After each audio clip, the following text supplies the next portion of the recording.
Salut à tous, c'est Steven et aujourd'hui j'ai avec moi le nouvel iPhone SE, le tout dernier d'Apple qu'on va découvrir ensemble. Voilà ce à quoi ressemble la boîte avec la mention iPhone SE sur la tranche gauche et droite et avec les pommes en haut et en bas.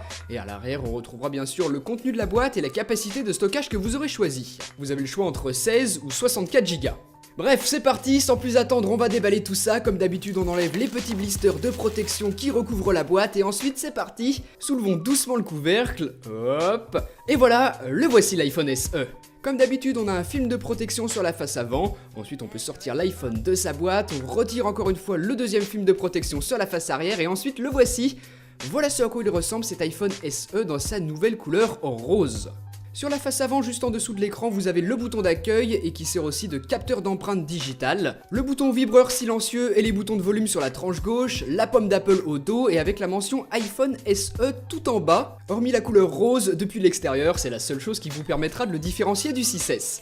Enfin à l'arrière, la caméra passe à 12 mégapixels et on retrouve toujours le flash True Tone. Sur le bas, rien ne change, la prise jack 3.5, le micro, le haut-parleur et au centre, la prise Lightning pour la recharge et la synchronisation iTunes. Donc voilà ce à quoi il ressemble ce nouvel iPhone SE disponible en 4 coloris, argent, or, gris et or rose, la nouvelle couleur que j'ai ici, et c'est la seule nouveauté niveau design puisque tout le reste a été emprunté à l'iPhone 5, 5S. On va rapidement voir ce que contient la boîte, donc on soulève le petit couvercle et comme d'habitude on retrouve l'objet qui permet de sortir la carte SIM de son tiroir et les petits feuillets explicatifs sur le fonctionnement du nouvel iPhone SE en plus des stickers Apple. Ensuite on retrouve le câble Lightning vers USB pour le raccord à notre ordinateur, un câble propriétaire Apple. Ensuite l'adaptateur secteur qui vous servira à recharger votre iPhone SE en le branchant à une prise murale avec le câble. Ensuite ce sont les écouteurs d'Apple, les EarPods, toujours dans leur boîte de rangement et de transport bien pratique. Ce sont toujours les mêmes ces écouteurs, ils sont pas mauvais du tout, moi je les aime d'ailleurs plutôt bien. Donc voilà pour tout ce que l'on retrouve dans la boîte, franchement rien de fabuleux. On va maintenant démarrer l'iPhone SE et on va voir rapidement comment le configurer si c'est la première fois que vous le faites. Première chose, vous arrivez sur cet écran d'accueil qui vous dit bonjour, vous glissez un petit coup sur la droite, vous sélectionnez votre langue et ensuite votre région du monde. L'iPhone sélectionne la langue, vous vous connectez ensuite à votre réseau Wi-Fi ou vous restez en 3G, 4G, c'est comme vous voulez. Ensuite, vous choisissez ou non d'activer le service de localisation et là, vous avez la possibilité de configurer Touch ID.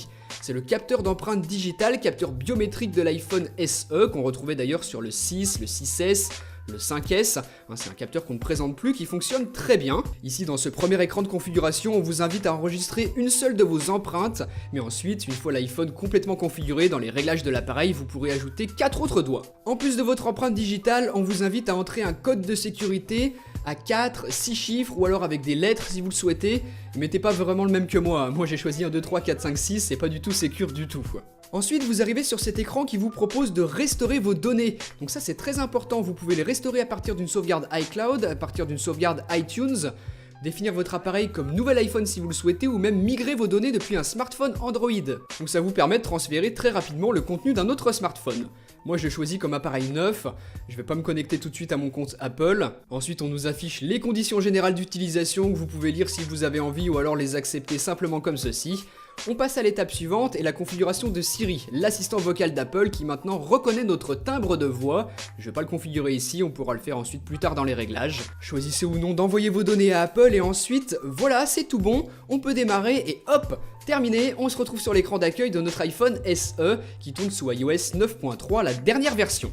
Sur l'iPhone SE, on a un écran de 4 pouces et vous voyez qu'on a quand même une belle petite différence par rapport à mon iPhone 6S. Certains aiment les écrans petits, d'autres aiment les plus grands. Donc voilà pour ce déballage et ce premier aperçu en attendant le test complet. Si vous avez aimé ça, n'oubliez pas de mettre un petit pouce en l'air sur la vidéo et on se retrouve très bientôt pour une prochaine. Salut!